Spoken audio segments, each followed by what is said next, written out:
Chapter 10: Hypoglycemia and Hyperglycemia. In managing T1D, avoiding hypo and hyperglycemia is an everyday occurrence. It is imperative to know what hyper and hypoglycemia is, to identify the symptoms, and teaching those looking after your children. This needs to be discussed with teachers, friends, and family.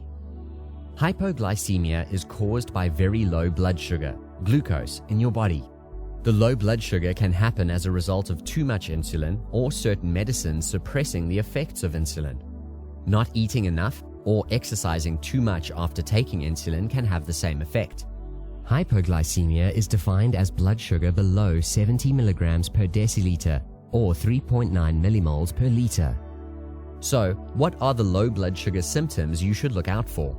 It's important to realize that the signs of low blood sugar will vary depending on your body. However, type 1 diabetes may experience one or more of the following: sweating and shaking, blurry vision, poor coordination, dizziness or feeling lightheaded, tiredness, difficulty concentrating, feeling anxious or irritable, hunger or nausea, erratic changes in behavior. You will be considered to have severe hypoglycemia if you have a blood glucose level below 50.4 milligrams per deciliter or 2.8 millimoles per liter. You might need assistance. You could experience a loss of consciousness, seizures, or convulsions, and may require a glucagon injection. Another complication that can lead to severe hypoglycemia is hypoglycemia unawareness. This is when you are unable to feel the drop in blood sugar. It is important to see a doctor if you are prone to severe hypoglycemia. To treat hypoglycemia, it is important to recognize the telltale signs and react swiftly. Step 1 is to take an immediate blood sugar test to determine how low the blood sugar is. If the blood sugar is low, raise the blood glucose level by taking in carbohydrates. Discuss with your doctor the amount of carbohydrates that is suitable. Glucose tablets, gel tube, half a cup of juice or regular soda, or 1 tablespoon of sugar, honey, or corn syrup should raise the glucose level.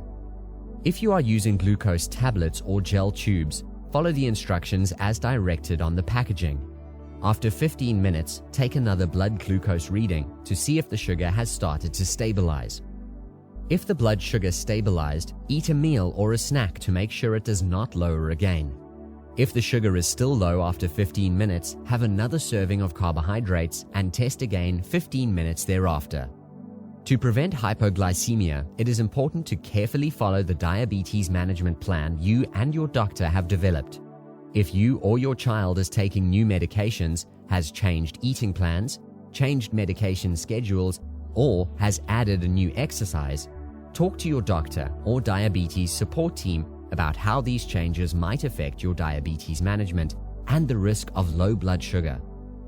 Regular monitoring of blood sugar is crucial. Depending on your treatment plan, you may check and record blood sugar levels several times a day. Careful monitoring is the only way to make sure that the blood sugar level remains within your target range. This can be done using a glucometer or a CGM. Be sure to always have a fast-acting carbohydrate on hand, such as juice or glucose tablets, so that you can treat falling blood sugar before it dips to dangerously low levels. On the other end of the spectrum, hyperglycemia refers to high glucose levels in the blood. This is usually considered to be hyperglycemia if the blood sugar is above 130 milligrams per deciliter, 7.2 millimoles per liter fasting, or 180 milligrams per deciliter, 10 millimoles per liter, 2 hours after a meal. Hypoglycemia in T1D primarily is a result of not enough insulin, an infection, your child is ill, under stress, or strenuous exercise. It is important when managing T1D to manage high blood sugars, as too long exposure to hypoglycemia can contribute to short and long-term complications.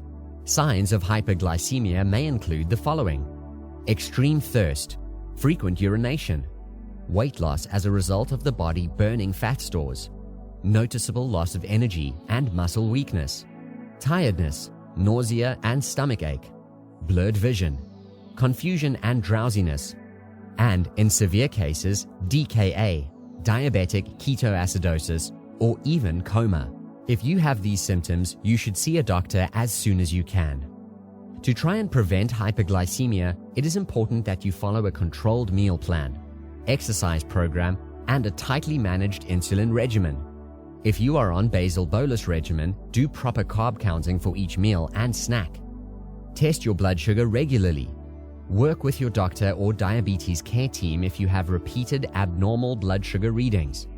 Have a look at the resources posted at the end of this chapter for more information in hypo and hyperglycemia. In the next chapter, we will be discussing short and long-term complications associated with type 1 diabetes.